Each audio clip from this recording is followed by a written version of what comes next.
सर्वसाधारणपणे आपल्याला जे संदर्भ आढळतात ते 3 ऋणांचे. एक म्हणजे देवऋण, मग पितृऋण आणि तिसरं म्हणजे ऋषी ऋण. यालाच काही जण विप्रऋण असेही म्हणतात. देवऋण फेडायचं ते देवांना आहुती देऊन, त्यासाठी यज्ञयाग, पूजा अर्चा अशा गोष्टी करून. पितृऋण फेडण्यासाठी आवश्यक असतं ते वंशाचं सातत्य चालू ठेवणं.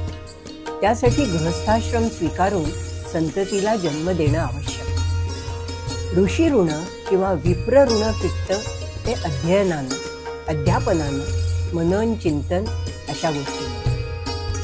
ही ऋणविषयक कल्पना रामायणात कशी आली आहे बघा.